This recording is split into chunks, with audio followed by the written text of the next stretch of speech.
Welcome to the Dietitian Side Hustle podcast. My name is Katie Dodd, and I am a nutrition entrepreneur.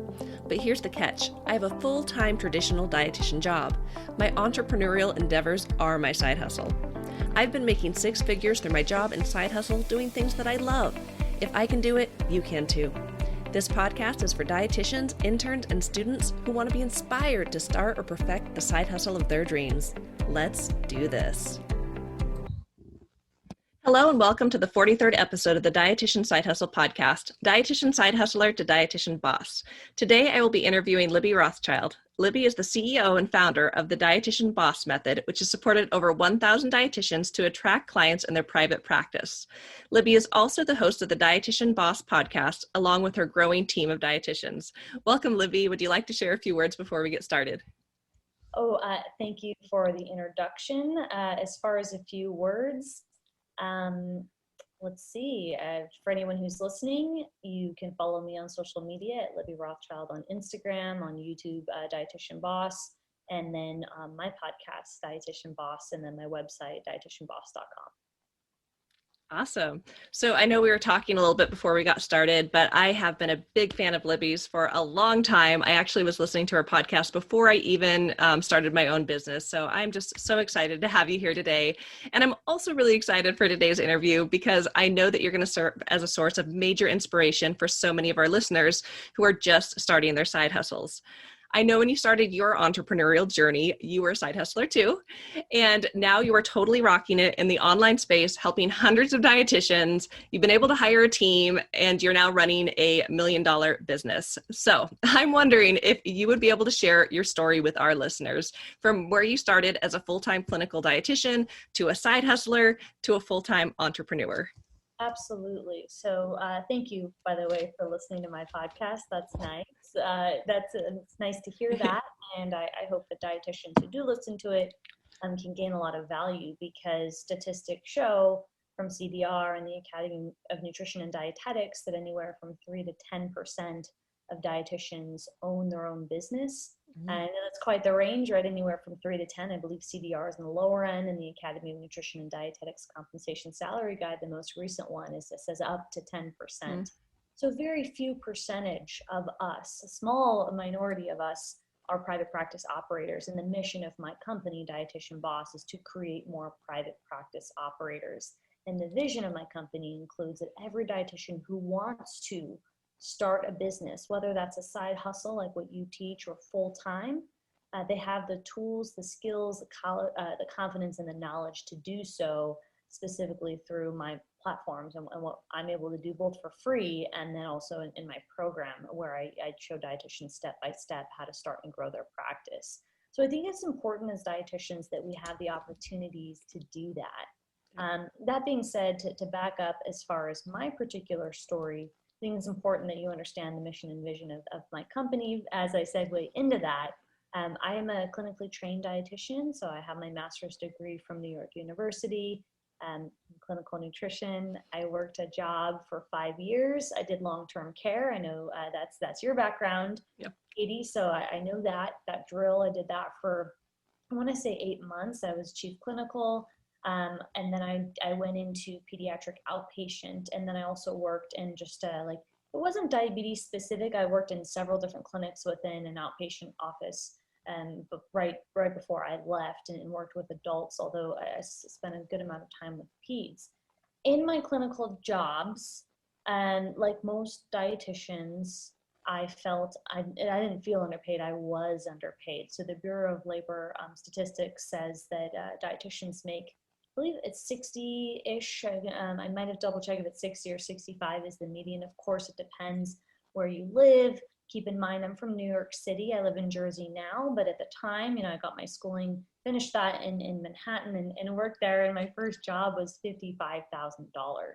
So I was paid really low, and cost of living was higher than $55,000. And I was frustrated because working for my master's degree and going through the non-paid dietetic internship, I know some of them are paid, like very few for the internship, but most of them aren't.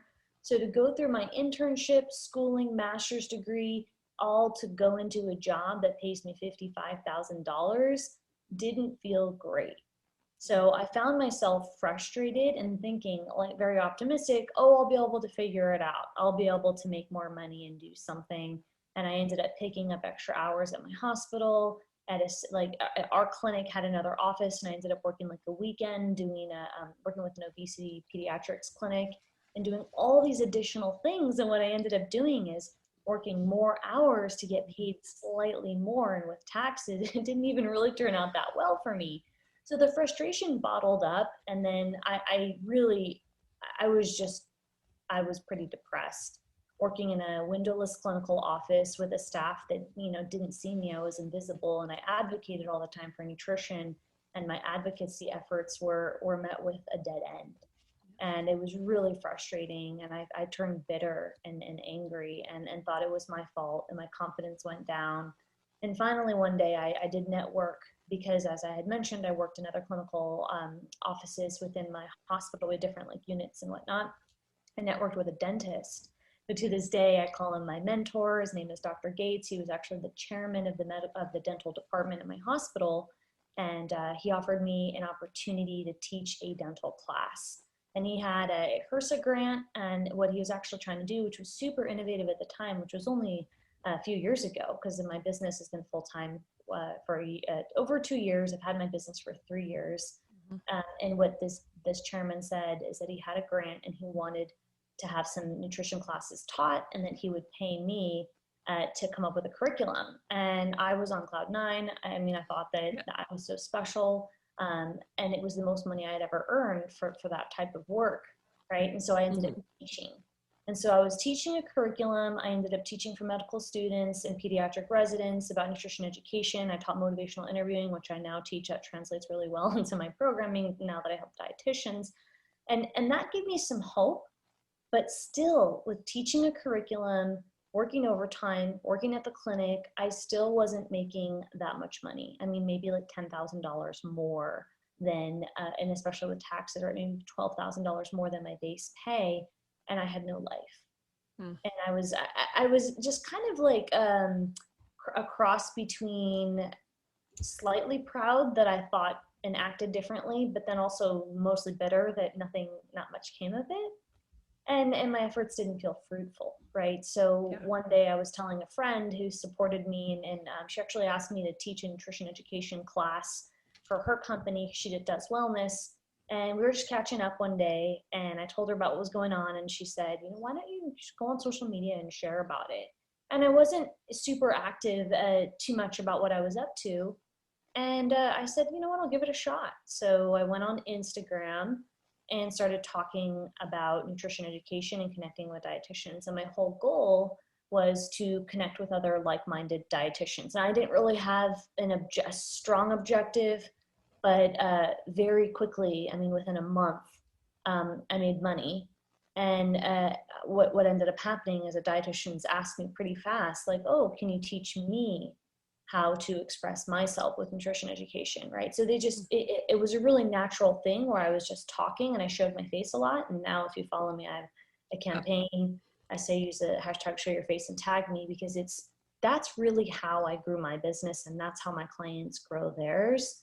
It's not always about the viral content. It's really about connecting with your audience and really humanizing the experience of social media by differentiating yourself and showing up for yourself and showing up for your clients. And so by me doing that, even though I wasn't entirely clear with how I was solving a problem back then, right, several years ago, I was able to get people to say, I want to learn how to do that too. Can you help me? Can you support me? Can you show me? And I charged, very low rate to do coaching. I didn't understand, it was all news to me. I thought it was really cool. I felt so much more valued, and I finally found peers that wanted more, right? That were driven and wanted to do something beyond what the structured clinical job had set out for me to do. And it felt really rewarding. And so I initially started my business not knowing it would come to $1 million company, not in my wildest dreams. Yeah. I did this because I wanted to represent nutrition education, and I wanted to learn what peers out there are doing something similar. And I was just overwhelmed with joy with the opportunities I found, not only to find amazing people, but really help them craft their business. So I started coaching dietitians And within 5 or 10 of my first clients, they were super successful. I mean, heavy hitter dietitians that are now like extremely popular, monetize their social media platforms. They're all guests on my podcast. I have over 200 episodes and interviews with current and past clients that share their story about how they've gone from 0 to 6 figures, 0 to multi 6 figures. Some of them do a side hustle. A lot of them are full-time. Some of them are beginners. Some of them are now more advanced, and they're able to share their story of how they've been able to break through their limiting fears by leveraging the power of social media to build their brand. And that's what I teach, and that's what I did, and that's what I show dietitians how to do. So it all started in that dimly lit clinical office, and I asked my clients to share, and not only clients, my followers, right? So people in the community, I asked them to share their clinical stories because, as I had mentioned, when I went on social media, I felt alone. I didn't know there was anyone out there who was frustrated and disgruntled, because I only knew, the dietitians in my community, and some of them were happy in clinical, some of them complained here and there, but they didn't seem to want as much as I did as far as impact and making more money. I didn't see a lot of action taking until I went online and then kind of created that community. And really like disrupted that scene of, you can ask for more money, you can create impact, you can create, this great legacy with your body of work, and increase access via memberships, programming, high-end coaching, and all different types of offers that we're able to create once people know we exist. So unlike being invisible in that clinical office, right, where nobody knows who you are, you have a shitty chair, crappy chair, there's not great lighting, people don't know you exist. We're not really paid well unless you're a diabetes educator, and you don't get to be a certified diabetes educator until you put in, 1,000 hours or something like that. Yeah. So you just have to seriously, just show up every day, clock in and clock out to get those hours to then be paid a little bit more. It's just it's awful. And I didn't like it. And so when I look back to how invisible I felt in my clinical office, it inspires me to help dietitians become visible by leveraging social media and market to who they want to serve, create a community, and really help transform people's lives. And so I have so many clients who've been able to do that and really align with their passion and escape clinical. They don't have to serve that 2-year death sentence, or they can skip it altogether. And I've got several students that have been able to skip clinical because just go straight from their internship into building their own practice. And it's just really magical to be able to see and inspire this whole community of dietitians. And my hopes is that, as I said, my mission is all dietitians, dietitian will create more private practice operators, increase that stat from 3 to 10%, but also those who want to have the opportunity, the skills, accountability, the knowledge, the roadmap, and the confidence to do so, because it isn't something we're used to.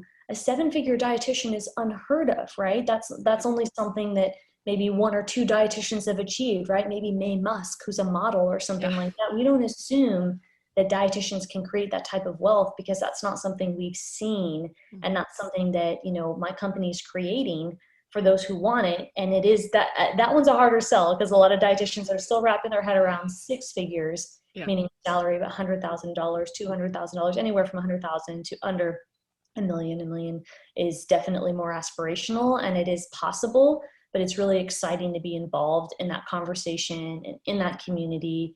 And more than anything, just see our clients go from nothing to being able to attract clients through marketing and enjoy the process, create a cash pay business, and then transform the lives of their clients, whether it's weight loss, chronic disease management, food freedom, eating disorder, performance nutrition, life cycle nutrition, lactation, whatever the health outcome is, however our dietitian clients want to position themselves, there's a space for everybody, because there's so many people when we use social media that want our help. And so when we're able to position ourselves and put ourselves out there, it's just really incredible to see the results and to see our clients transform. And it's not just the money they're able to make, it's really just the amount of lives that they're able to impact, which is far greater in numbers than what you're able to do in clinical, especially if we think about the stages of change model.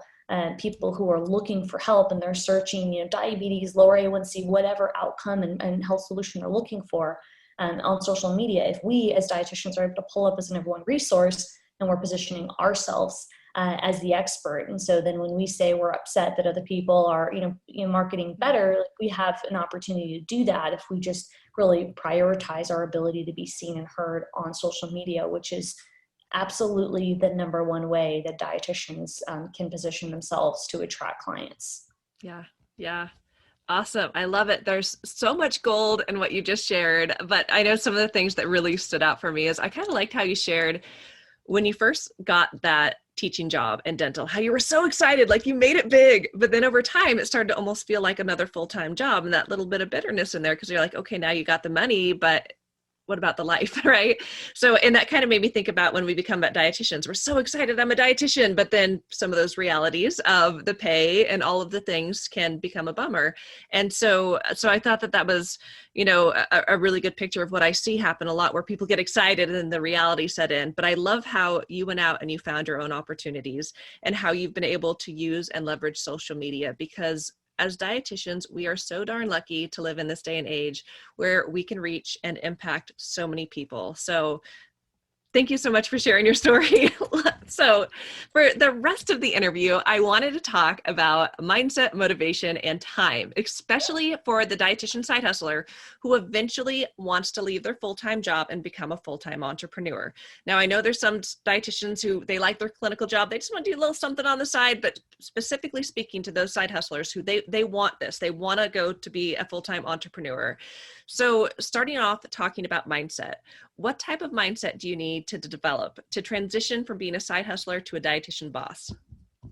Absolutely. Well, mindset is one of the most important topics, and it's an iterative process. And so I'd like to remind us all that taking a moment to reflect on your mindset is the first step. So the first thing I would suggest doing is something your listeners are already doing, is listening to this podcast. So in really consuming content that's inspiring and motivating and that's learning and sharing a direction that you want to move towards is super helpful. So if you are in a clinical job right now and you want to learn more about a nutrition education topic, whether it be sustainability, chronic disease management, et cetera, that's a great start, right? Because you're learning more about your trade. And then the other next step above that would be listening to content like this, reading books about mindset. I recommend the book called Mindset by PhD Carol Dweck. And I love her model of shifting from fixed to growth. So fixed mindset would be something along the lines of, I'm a dietitian, the median salary is low, I'm never going to make more money.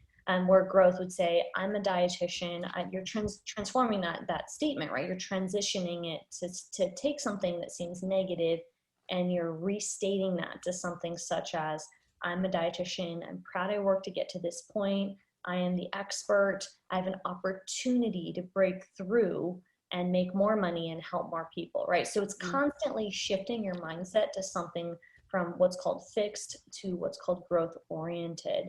And it's a process that can be hard to self-correct, which is why surrounding yourself with like-minded people, and I know we were talking about this earlier before we press record, Katie, but being in a group of like-minded people, whether that's a friendship circle, a paid opportunity, hiring a coach, being in a mentorship community. I'm in multiple communities. I'm on committee in my communities because I'm leading leaders is important to be able to really bake in that mindset and helping other people as well. So I think it's really important to make sure that you are with people who want more.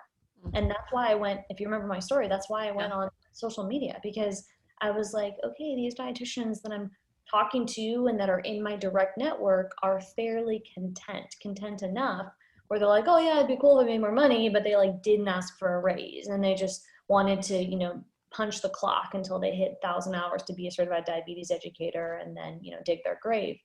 And for me, like, I have to be around other like-minded people. Yeah. It is so important for me.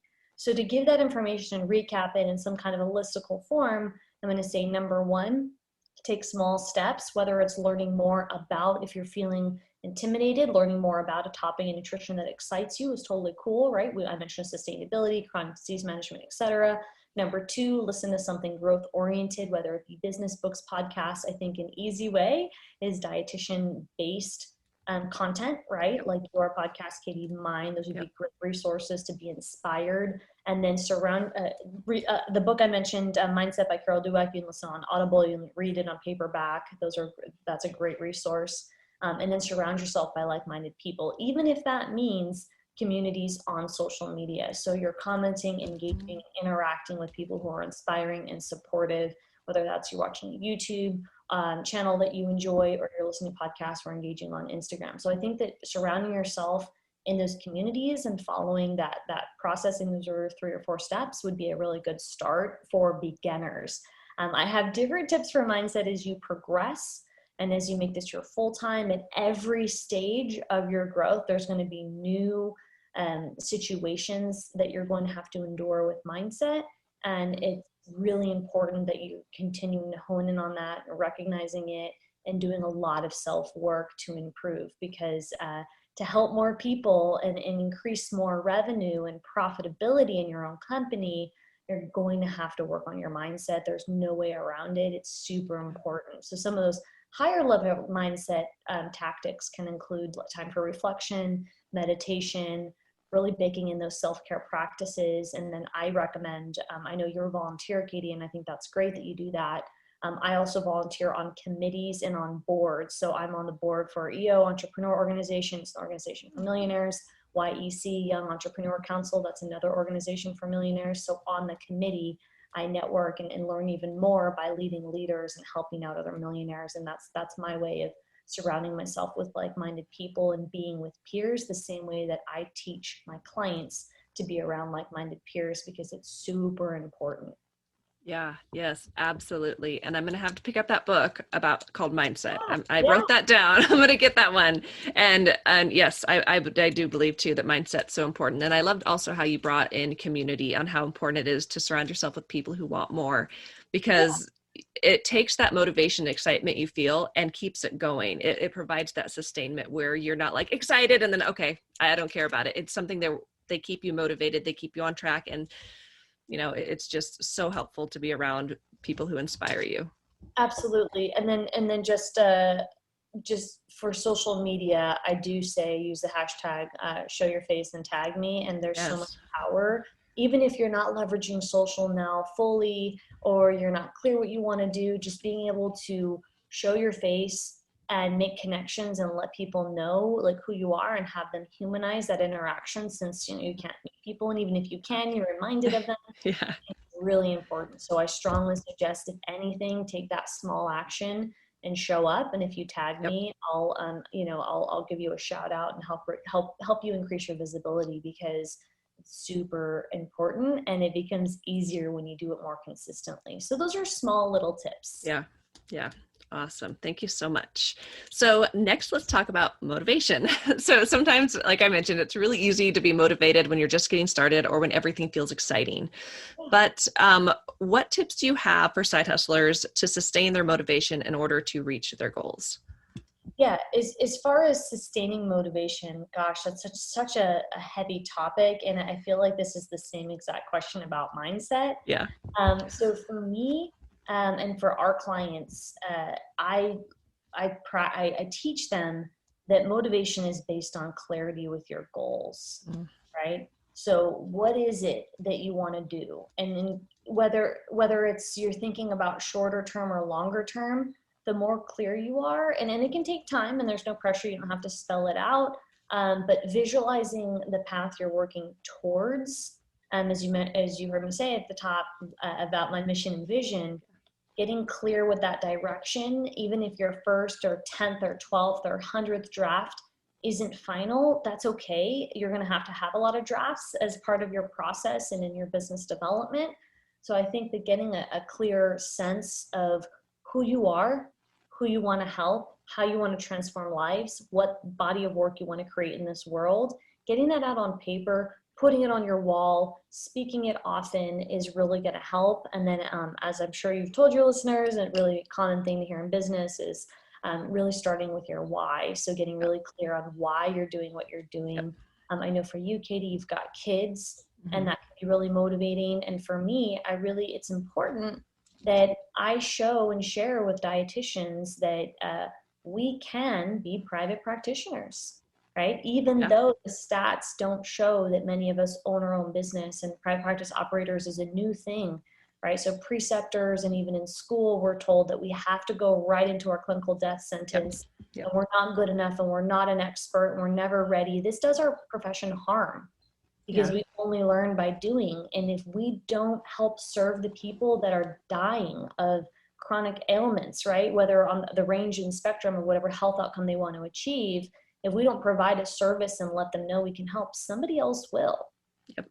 So it's really important. And so, big purpose and motivator for me is to help disrupt the field and show dietitians and consumers, but firstly dietitians, that there is space for us to become private practice operators, whether it's part-time or full-time. And then consumers indirectly will start to know, what is a dietitian? And the only way consumers will be more aware of who we are and what we do is if we make ourselves visible online. And we have to do that by showing our face. We have to create regular content. And that's where people are looking for information. And if you want to, fight me on this, because people do all the time, oh, I don't want to do social media. Then I'll ask them, how'd you hear about that restaurant you went to last week? And where do you go when you want to buy something, right? You look on social media, and that's no different than people who are looking on social media for solutions as well. So it's really important that we're relevant. Yeah. Yeah. So I'm motivated personally because I have a clear vision, and Yeah. I'm motivated because my team helps me get there. And before I had a team and before my mission was as clear, I was motivated to help serve dietitians and build that community. And so I started with something small, and it built over time with the success of my company and then our clients as well. The first thing I have them do is write goals down, get clear. And I have two programs in my advanced program. We actually do quarterly goal setting sessions with our dietitians or dietitians that are looking to hire, build a team, review their budget, and develop processes in their business. We set quarterly goals with them, and those quarterly goals serve as a compass. So on our regular coaching calls in our executive program, we review what is your quarterly goal, and any question or topic that comes up, we want to answer it based on that goal and help keep people on track.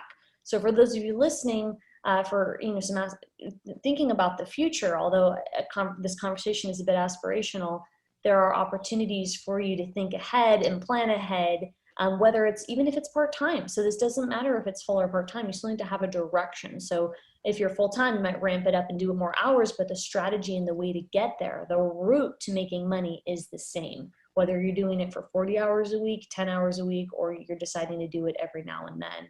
And so I think it's really important that you have a system in place, and that the more clear you are on the goals and the outcome, the better. And I don't think as dietitians we're used to that as far as setting business goals. And it's something I'm really passionate about teaching, because it's the clearest path I see our clients take, including myself, to get to where they want to go. I sold myself when I hit close to $1 million. I said, this is my goal, right? When I hit $500,000, I said, this is where I want to be, and this is where I'm going to go, and I'm going to hit it in 2020, and I did it.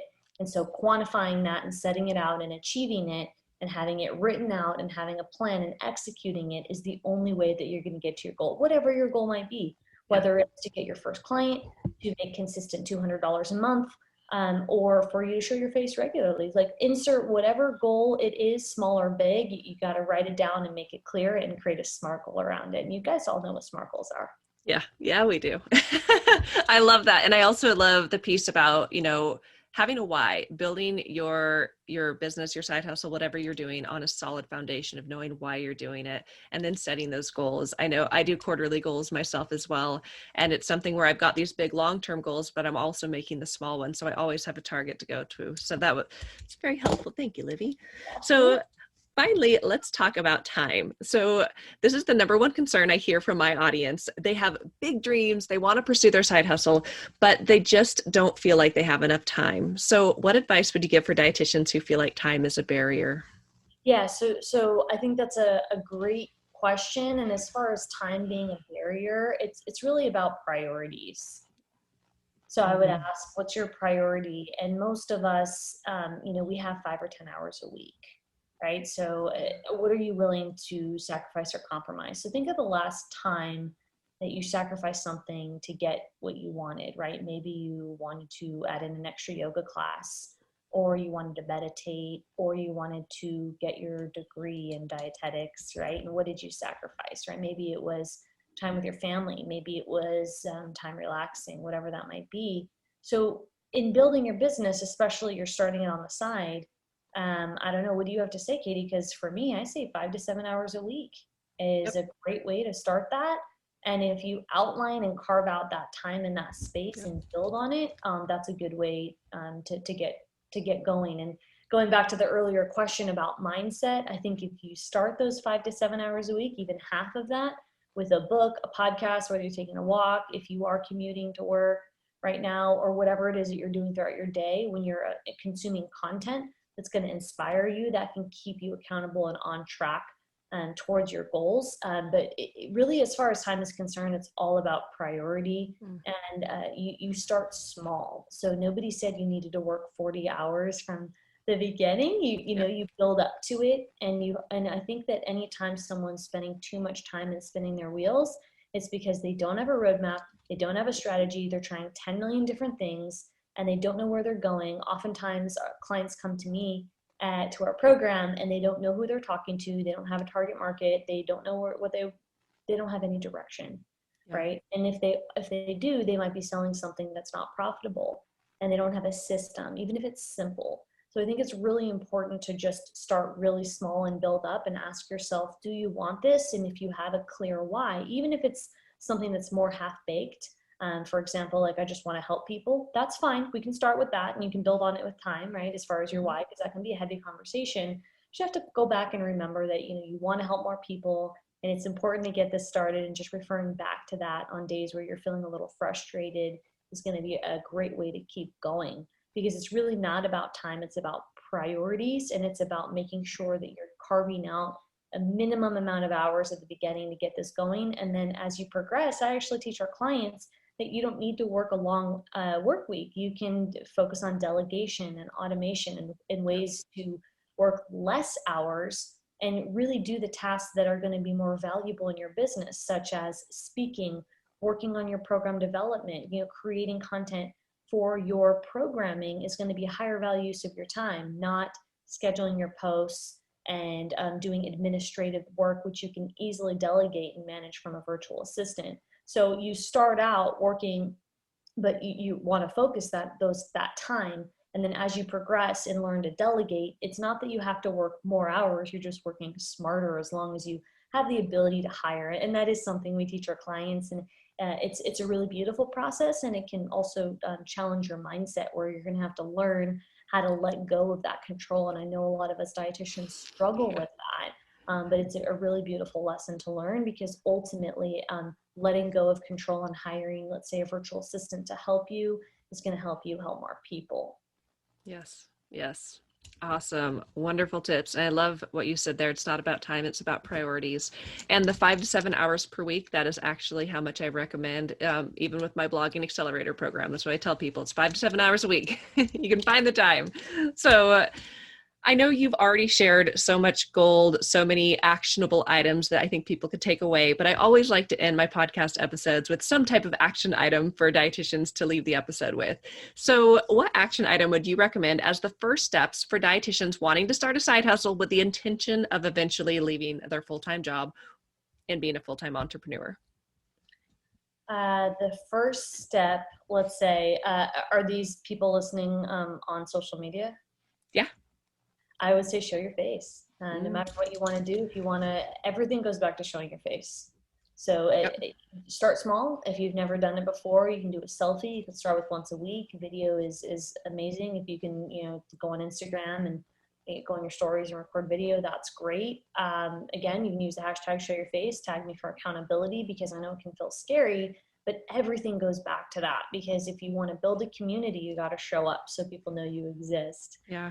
If you want to stand out, right, you got to differentiate by showing up. Doesn't matter if you have makeup on or not. You just got to show up. Doesn't matter if you've had a crappy day. People just want to know you're human. So all things go back to showing up. So I would say if there's one tip out of everything we've discussed today, we've talked about a lot of stuff, right? Yeah. Finding your why, getting clear with your circle, all that kind of stuff. Just show up. Just show your face. I love it. So if you're not on social, get on social and show your face, tag Libby. And, because I listen to your podcast, I'm very familiar with show your face. I don't really use the hashtag, but I'm going to start doing it. I'm going to tag you. So. Tag me, and then I will, mention that we were on this podcast and we had a nice conversation. Yeah, I think that'd be great. Yeah, I will. Absolutely. For a while I had something that helped me, because I'm one of those people where showing my face was hard, because it was like, I can post a picture, that's easy, but showing my face, doing video, that was really hard. So I actually had something I did called Show Your Face Fridays. So that way every Friday I would take your advice and show my face, even if it was one day a week, just to get started. So if you're feeling like, oh, that's scary, just one day a week, you guys could do it. I love that, Katie. So are you still doing that on Fridays? I'm actually doing it every day now. Look at you. Yeah. All right. And how does it feel? Have you seen any changes, or how has that impacted your business or your vision? It's new for me. I just realized I need to be in front of my audience more. I can reach more people, impact more people if I'm in front of my audience more. And it's been so fun. I was on my stories this morning on Instagram, super sweaty after running, but got on anyways, no makeup, sweating. But I think you're right. A lot of the times we connect with humans. We want to say, okay, they're human too. They're just like us. And so whatever you're doing as a dietitian, I think it is so helpful to just, show people the human side of you. So awesome. Well, it has been so fun chatting with you today, Libby. I know at the beginning you shared your social handles, but if you want to give a final shout out so people can remember where to go follow you right away on Insta.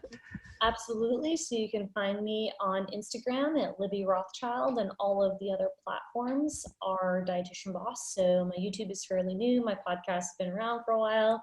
And then you can check out my website, dietitianboss.com. Awesome. Well, thank you so much. Absolutely. It's been a pleasure. Thanks for having me on, Katie. Yeah. Thanks so much for listening to the podcast, guys. Be sure to head on over to the Dietitian Side Hustle website at dietitiansidehustle.com and check out our coaching page to learn about all the ways that we can work together. Have an amazing day, and I'm so proud of you for taking the initiative to listen to this podcast. Now go out there and get it done. Bye, guys.